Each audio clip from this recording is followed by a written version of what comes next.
My story begins with something so small you'd almost laugh at it if you didn't know where it would lead. It wasn't an accident that changed the course of my life in a single dramatic moment. It was just a simple fall. One ordinary afternoon, I reached up for a casserole dish on the top shelf, the same one I had used for years on holidays, and my foot slipped from the little step stool. My hip caught the edge of the counter, and I ended up on the floor, more shaken than broken. At that moment I thought it was just another reminder of age, another bruise to heal, another story to chuckle about with my neighbor. But I didn't know that fall was the beginning of a plan that would show me just how deep betrayal can cut when it comes from your own blood. I had lived alone since my husband passed many years ago. The house was old but full of warmth and memories, and I had never seen it as a burden. Every wall carried laughter, every room carried the ghosts of meals shared, birthdays celebrated, and the ordinary rhythm of family life. I was proud to have kept it up all by myself, even in the years when money was tight and work was hard. It was more than just a house. It was the only proof I had of all the sacrifices I had made. So when I fell that afternoon, I thought little of it. I got up slowly with help from my neighbor, iced my hip and laughed it off. But later that evening, when I called my son to tell him what had happened, his reaction was not what I expected. Daniel, my only son, sounded overly concerned, too sharp, too urgent, as if my small fall had confirmed something he had been waiting for. He told me not to worry, but the way he said it felt less like comfort and more like planning. The very next day, he arrived at my house with flowers in one hand and a glossy brochure in the other.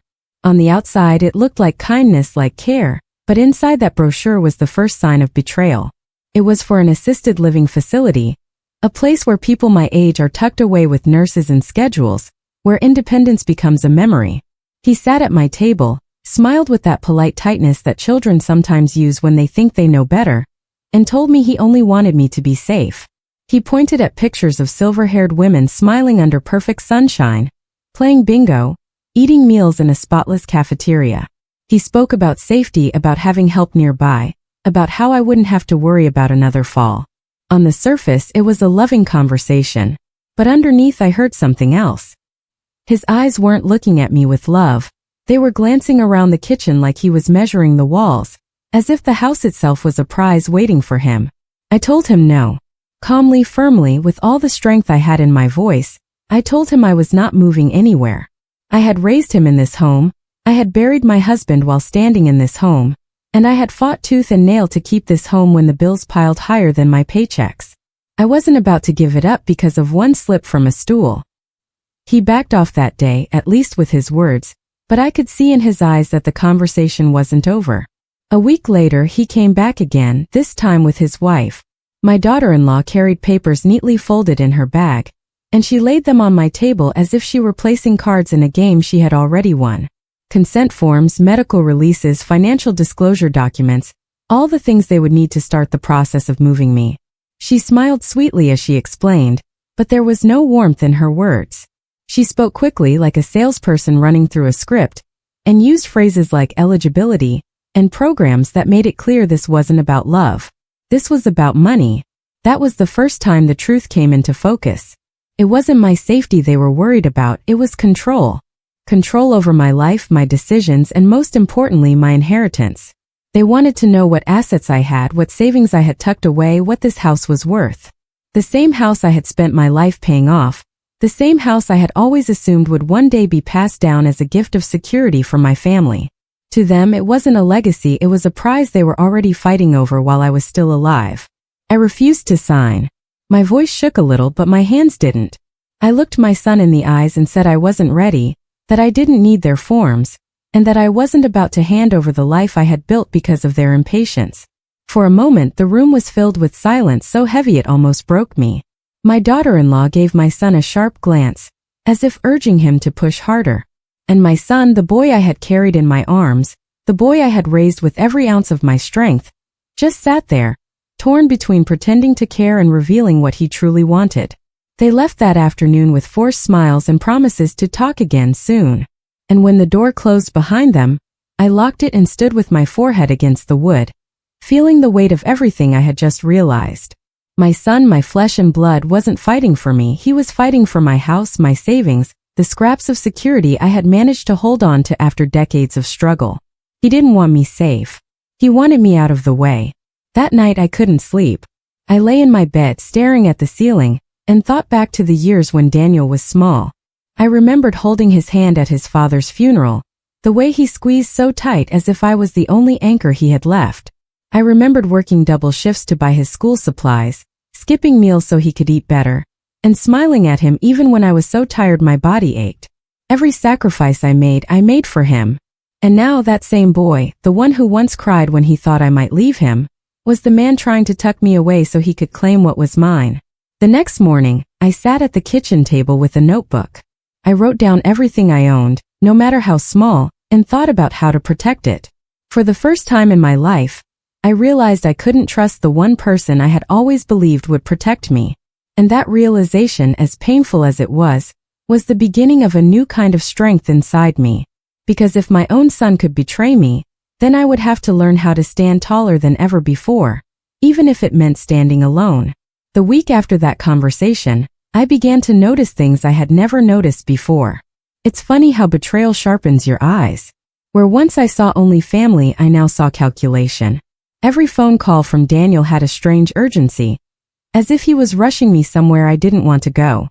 Every word from my daughter-in-law sounded rehearsed, like she was reading lines from a play she had written long before I ever stumbled on that step stool. At first, I tried to convince myself I was imagining it, that I was being unfair, that maybe they truly were worried about my safety. But then the letters started arriving. Envelopes with Maple Grove's logo, brochures tucked inside my mailbox as if I had already signed up, pamphlets about long-term care options and asset management. I hadn't asked for any of them, and yet they kept coming week after week, landing on my table like warnings. My son had clearly given them my name, my address, and maybe more. The weight of it pressed on me in quiet moments. At night, while I drank tea and stared at the clock ticking on the wall, I thought of how quickly children can forget the sacrifices that raised them. I had built my life around keeping Daniel safe, around shielding him from the harshness I endured. I had been both mother and father, worker and comforter, provider and protector.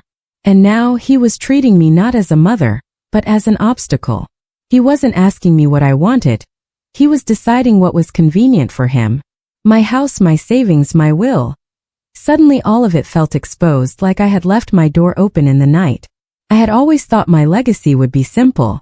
That one day, Daniel would inherit this home and remember me fondly whenever he walked through its rooms. But now I realized he wasn't waiting for one day. He wanted it now. He wasn't worried about my comfort. He was planning his future around my absence. The betrayal deepened when I overheard a conversation I wasn't meant to hear. Daniel had called me one evening, but before I picked up, the phone answered itself on speaker. I don't know if it was a mistake with the buttons or a trick of technology, but what I heard froze my blood. His voice was low, tired, speaking to his wife. "She's being stubborn," he said. "But once we get her signature, it's done. The house is worth more than $300,000. That'll cover the new place and pay off the credit cards. It's the smart move. The smart move." Those words rang in my ears like a cruel joke. After all the years of saving pennies, clipping coupons, and working myself to exhaustion to build this life, my son reduced it to a smart move. Not love. Not gratitude. Not even respect. Just money. I hung up before he realized I was listening, my hands trembling so badly the phone nearly slipped to the floor. That night, I cried in a way I hadn't cried since my husband's funeral. But it wasn't the kind of crying that releases pain. It was the kind that hardens it, the kind that turns grief into resolve. For the first time, I admitted the truth to myself. My son wasn't just misguided. He was greedy. He wasn't protecting me. He was trying to erase me. The days that followed were filled with a strange silence between us. He called less often, as if giving me time to bend to his will. When he did call, his voice was strained, polite but shallow, as though he knew I no longer trusted him. My daughter-in-law, on the other hand, became more persistent. She sent me articles about the dangers of aging alone. She dropped by uninvited, walking through my house like it already belonged to her. She made small comments about where she would place the children's toys, or how the yard could be redone. Every word was like a needle, reminding me that they were planning a future without me in it. I started to protect myself in small ways. I moved my documents from the bureau to a safer place. I kept track of my bank accounts with more care than ever before. I even asked my neighbor to check my mail when I wasn't home just in case. It felt strange living like a prisoner in the very house I had built with love. But when betrayal comes from your own family, every instinct tells you to guard what's yours. I thought often about the meaning of family. I thought about the long nights when Daniel was sick as a child, when I sat by his bed with cool cloths and whispered prayers. I thought about the mornings when I packed his lunches, even when my own stomach was empty. I thought about the years I spent working double shifts at the diner, my hands raw from washing dishes, just so he could have new shoes or a trip to the science fair. And I asked myself, how does a child forget? How does a man look at his mother and see only $? The more I thought about it, the more I realized this wasn't just about greed. It was about control. He wanted to decide my future, to place me where he thought I belonged, not where I chose to be. That kind of betrayal cuts deeper than money ever could. Because when someone takes away your choices, they take away your dignity. I knew then that I couldn't stay silent. If I allowed them to push me, to sign papers I didn't understand, to move me out of my home, then I would lose everything I had worked for. Not just the house, but the life, the pride, the independence that had carried me through every hardship. I began to prepare myself. I told no one at first, not even Yolanda, my neighbor. I simply began to write things down, letters, notes, reminders. I wrote about what I owned, what I had endured, and what I wanted to leave behind. Not as a gift for Daniel, but as a record for myself. A reminder that my life was more than numbers on a page. And as I wrote, I felt something shift inside me. I had spent years being strong for others, for my husband, for my son, for the world that often looked down on widows and single mothers. Now I realized it was time to be strong for myself. Because if the people closest to me could betray me, then I would have to find the courage to protect myself, even if it meant standing against the very person I once loved most. That was the beginning of my resolve. The moment when I stopped being afraid of losing him and started being determined not to lose myself. As the weeks passed, the tension between us thickened into something that could no longer be ignored. My son had always been persistent, but now his persistence turned into pressure. What began as gentle suggestions hardened into demands, and what had once been framed as concern now sounded like control. The phone calls became shorter, sharper, filled with subtle ultimatums. He no longer asked how I was feeling. Instead, he asked when I was going to make the transition. The word hung heavy in my chest, as if my life was nothing but a business deal waiting to be closed. My daughter-in-law intensified her efforts as well. She began to arrive unannounced, stepping through my doorway without waiting for permission, carrying papers in her hand and determination in her eyes. She smiled while she spoke, but her words were edged with impatience. She told me stories of elderly people who fell and were never found, of accidents that became tragedies, of families who regretted waiting too long. She painted a picture of fear, hoping I would surrender out of desperation. Yet, underneath her polished concern, I could see the glimmer of greed. She didn't see me as a mother or grandmother. She saw me as an obstacle standing between her and comfort. The hardest part was recognizing how my son had changed. Each visit felt less like time with family and more like a negotiation. He spoke of responsibility and planning ahead, but his eyes wandered around the house with the hunger of someone already picturing it as his own. I caught him measuring the living room with his gaze, lingering on the furniture, commenting on repairs he would take care of once I moved. It wasn't the language of love, it was the language of possession. The pressure built until it reached my mailbox. Letters from Maple Grove began to shift in tone. What once were colorful brochures became formal notifications, offers of reserved placement, warnings about limited availability, reminders of deadlines. I hadn't signed a single paper, yet it felt as though decisions were already being made in my name. That was when I realized my son and his wife weren't just pushing me, they were preparing to act with or without me. The betrayal grew heavier when whispers from neighbors began to reach me. One afternoon, Yolanda mentioned that she had overheard my daughter-in-law at the market, speaking as though the house would soon be theirs. She had told someone about plans to renovate, to build a playroom for the children, to redo the kitchen. My heart sank as I realized they were speaking about my home, as if I had already been erased from it. The walls I had scrubbed with my own hands, the table I had polished for Sunday dinners, the garden I had tended through summers and winters, all of it had become part of their imagined future, one that no longer included me. I could feel the net tightening. Every visit was another thread pulling me closer to the trap. They spoke of safety, but I could see the calculations in their eyes. They spoke of care, but their care was for themselves. They wanted my home, my savings, my small inheritance, and they wanted it now. For them, it wasn't about my well-being. It was about convenience. For them, it wasn't about love, it was about greed. But within me, something else began to grow. Betrayal has a strange way of watering the roots of resilience. Where once I had felt fear, I now felt resolve. Where once I had doubted myself, I now remembered the woman I had been. The one who worked double shifts. The one who carried her son on her back through every storm. The one who built a home out of nothing but grit and faith. I had faced harder battles than this, and I had survived. I would not surrender to them now. I began to push back, though not in anger, but in quiet strength. When they arrived with their papers, I refused to touch them. When they spoke of deadlines, I told them I was not on their schedule. When they tried to guilt me with fear, I reminded them that I had faced fear all my life and was still standing. My words were calm, but my resolve was iron. For every plan they made, I built a wall of refusal. The more I resisted, the more desperate they became. Their kindness cracked, revealing the impatience beneath. My son's voice grew sharper, his visits shorter, his words harsher. He began to speak of duty, of how he was the one responsible for me now, as if I were a burden instead of a mother. The word burden struck me like a knife. After all I had done, after all the sacrifices I had made, to be reduced to that single word, it was almost unbearable. But instead of breaking me, it lit a fire inside me. I knew I had to protect myself. I reviewed my will, I checked my accounts, I sought advice quietly from trusted friends. I took steps they didn't know about, steps that would ensure my independence remained mine alone.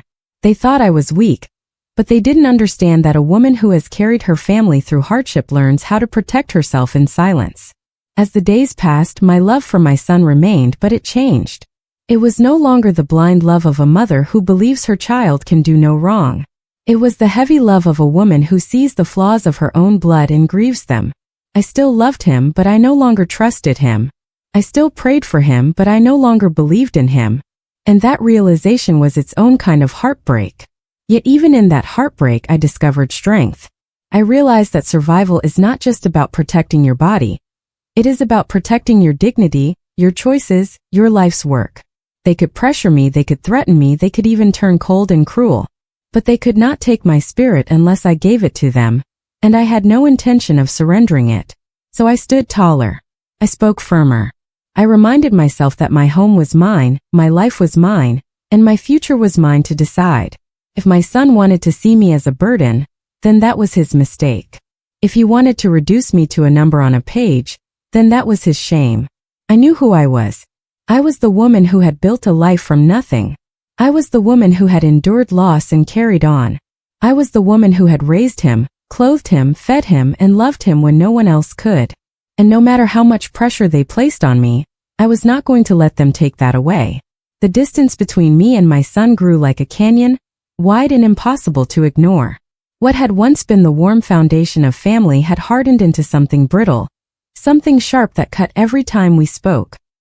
He no longer masked his intentions with gentle persuasion. His voice, once tender, carried an edge of authority, as if I were no longer his mother but his responsibility, his problem, his obstacle. Each phone call was laced with urgency, each visit shorter and colder, each word a reminder that his patience was wearing thin. The breaking point came slowly, like a storm gathering on the horizon. There were hints before the lightning struck. The way his wife began speaking of the house as if it were already theirs, the way they referred to when I would move instead of if, the way the papers appeared more frequently on my table, unsigned but persistent, like ghosts that refused to leave.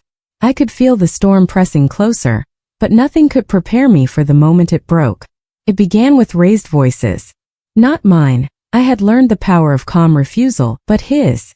My son, the boy I once held against my chest when fever burned his skin, stood before me now with anger flashing in his eyes. He told me I was being stubborn, that I was making things harder than they needed to be, that I was putting myself and everyone else at risk by refusing to cooperate. He framed his words as concern, but beneath them I could hear the truth. He was tired of waiting, tired of me standing in the way of what he believed was already his. I listened quietly, though every word pierced deeper than the last. It wasn't the anger that hurt, it was the certainty. He spoke as if my life had already been signed away, as if my choices no longer mattered. And in that moment I saw something I had never wanted to see. The boy I raised had become a man who valued wealth more than love, possession more than respect, inheritance more than family. The most painful part wasn't his anger, it was my memory of who he used to be. I remembered the child who used to run to me with scraped knees, crying for comfort. I remembered the young man who once promised he would always take care of me. Now he stood in front of me, not as a protector, but as someone determined to strip me of the very independence I had fought so hard to keep. The confrontation left scars. After that day, visits became less about conversation and more about confrontation. They no longer spoke in soft tones but in ultimatums. They said the house was too big for me, that my money would run out, that the nursing home was inevitable. They tried to chip away at my resolve with fear and guilt, but every attempt only hardened me further. I would not bend. I could not bend. But the storm did not pass. It grew darker, heavier, until the moment came when my son crossed a line I had prayed he would never cross. One afternoon, I found documents left carelessly on my table, papers I had never seen before. They weren't brochures or friendly invitations. They were legal forms already filled in, with my name scrawled across them in a handwriting that wasn't mine. My heart stopped. My breath caught. The betrayal was written in ink, right there before me. He had begun forging my future piece by piece without my consent. The weight of that discovery nearly crushed me. To know that my own son, the child I sacrificed for, the man I trusted, was willing to steal my choices from me. It was a wound deeper than any other. I sat there staring at the papers, the room spinning around me, the air heavy with the silence of truth. It wasn't about safety. It wasn't about care. It was about greed, pure and simple. Yet as deep as the pain cut, something else rose within me. A fire fierce and unyielding. If he thought I was weak, he was wrong. If he thought he could erase me from my own life, he underestimated me. I had survived hardships he could never imagine, and I would survive this too. I would not let betrayal write the final chapter of my story. I confronted him, not with anger but with clarity. I told him I had seen the papers, that I knew what he was doing, that his actions had revealed more than his words ever could. For the first time, he did not deny it. He did not even look ashamed. Instead, he looked defiant, as though he believed he had every right to decide my fate. That look was worse than the papers. That look told me he no longer saw me as his mother. He saw me as an obstacle to be removed. The breaking point was not just his betrayal. It was my realization that I could no longer rely on him, not even for love. A mother's heart breaks quietly, but when it shatters, it also hardens. In that moment, my love for him did not disappear, but it transformed. It became a love that no longer trusted, a love that no longer depended, a love that carried sorrow but also strength. After that day, I took measures I had once thought unnecessary. I secured my finances. I sought legal protection. I confided in trusted friends who supported me without question. I built walls around myself that even my own son could not penetrate.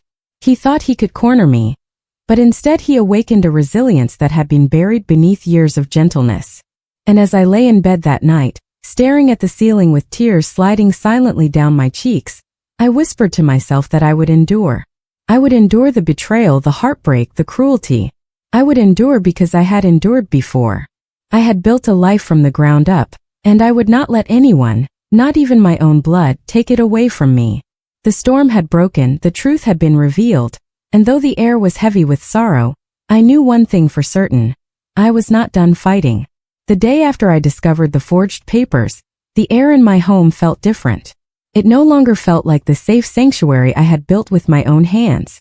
It felt invaded, tainted by betrayal.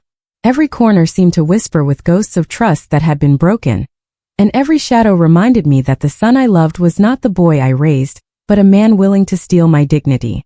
Yet, even as the weight of sorrow pressed on my chest, I felt a spark of something I had not felt in a long time: resolve. I knew then that silence would be my undoing. For too long I had hoped that love would correct greed, that patience would outlast manipulation, that my son would remember the values I had taught him. But now I understood that hope without action was surrender. I could no longer afford to simply endure. I had to protect myself. I had to fight, not with fists or anger, but with wisdom, resilience, and the power of truth. The first step was reclaiming control of my life. I gathered all the important documents I had kept tucked away over the years: property deeds, bank records, identification papers, and secured them where his hands could not reach. I sought guidance from people who had walked through betrayal before, friends and neighbors who knew how families could turn against their own. Their stories were filled with pain, but also with strategies, with ways to protect oneself when the people closest to you became your greatest threat. When I consulted a lawyer, I felt a tremor of fear in my heart, but also a strange sense of liberation. To speak the truth out loud, that my own son had attempted to steal my future, was to drag betrayal out of the shadows where it thrived. The lawyer listened carefully, his expression grave, and assured me that I had options, that I was not powerless, that my rights as a mother and a homeowner were stronger than any forged signature. Those words were like a balm to wounds I had thought were beyond healing. The next step was harder, confronting the reality of my own emotions. I sat alone many evenings, staring into the dim light of the setting sun, asking myself how love could coexist with betrayal. I could not hate my son. A mother's love does not disappear simply because it has been wounded. But I could not allow that love to blind me anymore. I had to accept that the boy who once depended on me was now a man who sought to use me, and acceptance became my shield. With every passing day, I grew stronger, not because the pain lessened, but because I learned to live with it, to let it sharpen me instead of shatter me. I began to notice small changes in how I carried myself. I no longer shrank under his demands. When he came with sharp words and false concern, I met him with silence that spoke louder than argument. When he tried to intimidate me with guilt, I reminded him that I had lived longer, survived harsher storms, and that no one, not even him, would decide my fate without my consent. I saw the flicker of surprise in his eyes, the realization that I was no longer the quiet, yielding mother he thought he could control. That flicker fueled me. But strength was not only about defiance. It was also about finding joy where he could not reach me. I turned to the company of my grandchildren, whose innocence washed away the bitterness of betrayal, if only for a while. Their laughter filled my home with warmth that no greed could steal. I planted flowers in my garden, each bloom a reminder that life could still grow beautiful despite the thorns. I cooked meals that reminded me of my mother, of the generations of women who had endured hardship and passed on resilience through recipes and traditions. These small acts of living were my rebellion, my declaration that I would not let betrayal define me. As weeks passed, the tone of his visits began to shift. He no longer barked demands with the same confidence. Perhaps he sensed that I was not so easily swayed anymore, or perhaps he realized that his hold on me had weakened. His wife still tried, slipping barbed comments into polite conversation, but I met her words with a calm strength she could not penetrate. I had found my footing again, and they could see it. Yet even as I stood stronger, I could feel the distance between us widening beyond repair. I knew our relationship would never return to what it once was. Trust, once broken, cannot be pieced back together in the same way. But I also knew that the loss of trust did not mean the loss of myself. I had spent too many years sacrificing my happiness for the sake of others. Now, in the twilight of my life, I chose to honor the woman I had become, the woman who refused to be silenced, erased, or cast aside. The turning tide was not loud or dramatic. It was quiet, steady, like the slow retreat of waves from a shore. I no longer felt trapped in fear. I no longer woke each morning wondering if today would be the day he forced my hand. Instead, I woke with purpose, with the knowledge that I was still in control of my story. I began writing letters to my grandchildren, letters to friends, letters to myself. In them, I poured out the lessons I had learned, the truths I wanted remembered long after I was gone.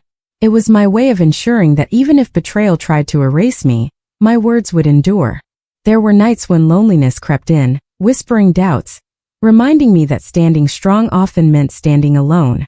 But then I would remember the faces of the women before me, my mother, my grandmother, women who survived loss, war, and poverty, and I would draw strength from their legacy.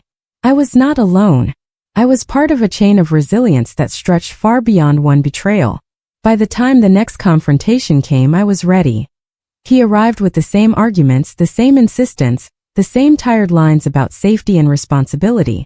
But I was no longer shaken. I looked him in the eye and told him, with a calm that came from deep within, that my life was mine alone, and no one, not even my own son, would decide where I lived, how I lived, or when my independence ended. The silence that followed was heavy, but it was mine. I had claimed it. In that silence, I realized something profound. Betrayal does not define the betrayed. It defines the betrayer. My son's choices had scarred me, but they had not broken me. Instead, they had revealed a strength I might never have discovered otherwise. The tide had turned, and though the waters of my life would never be perfectly calm again, I had learned to navigate them with courage, dignity, and unwavering resolve. When the final chapter of this painful journey began to unfold, I no longer trembled under the weight of fear. The air inside my home was still heavy with the echoes of betrayal, but it was also filled with something stronger, an unshakable sense of clarity. I had spent months wrestling with heartbreak, anger, and disappointment, but now I stood on the other side of those storms. My son's betrayal had wounded me, but it had also sharpened me. I was no longer a victim waiting to be erased. I was a woman who had reclaimed her story. I decided then that I would not only protect myself but also make sure that my choices would outlive any attempt to manipulate them. I updated my will with the help of a trusted lawyer, ensuring that my estate would not be seized by greedy hands. Instead, I directed my modest wealth to where it could grow roots of kindness, toward my grandchildren's education, toward causes that had shaped my life, toward the community that had carried me when I thought I could not stand. It was not vengeance. It was preservation. It was my way of making sure that love, not greed, would be my legacy. This decision gave me peace.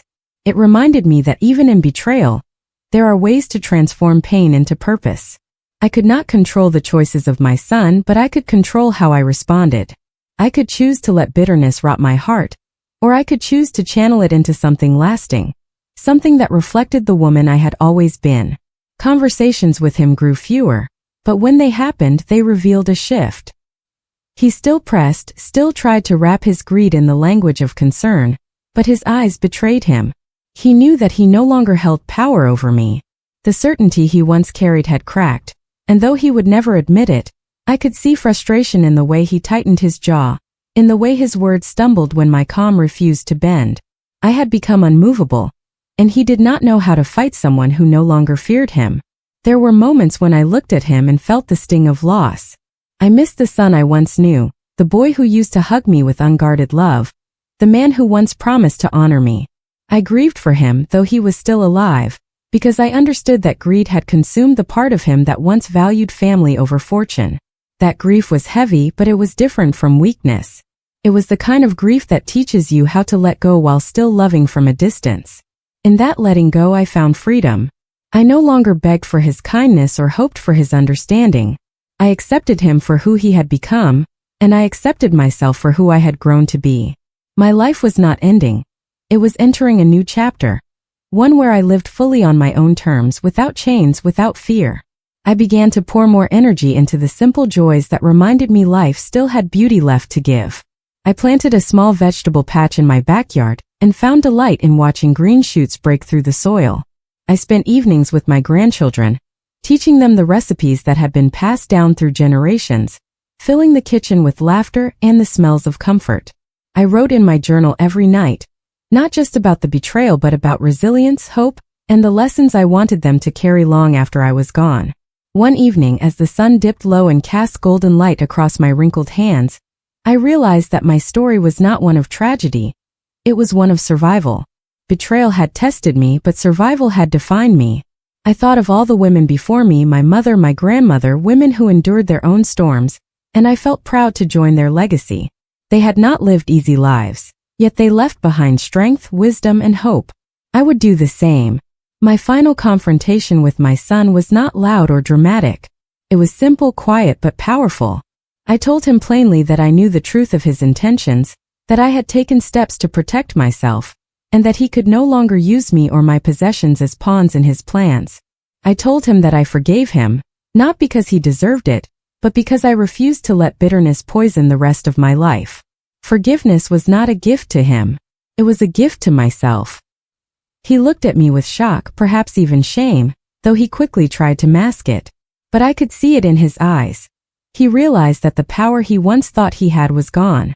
In that moment, I was not just his mother. I was a woman who had chosen dignity over despair, strength over submission. In the days that followed, I found myself reflecting not on what I had lost, but on what I had gained. Betrayal had stolen my illusions, but it had given me clarity. It had shown me the importance of boundaries, of independence, of choosing peace even in the face of cruelty. Most of all, it had reminded me that survival is not about avoiding pain. It is about rising from it time and time again. And so I live now with quiet pride. My home remains my sanctuary. My heart, though scarred, beats with resilience. My life, though tested, continues on my terms. I tell my grandchildren stories not just of joy but of struggle, not just of love but of loss, because I want them to understand that strength is not born from comfort. It is born from survival.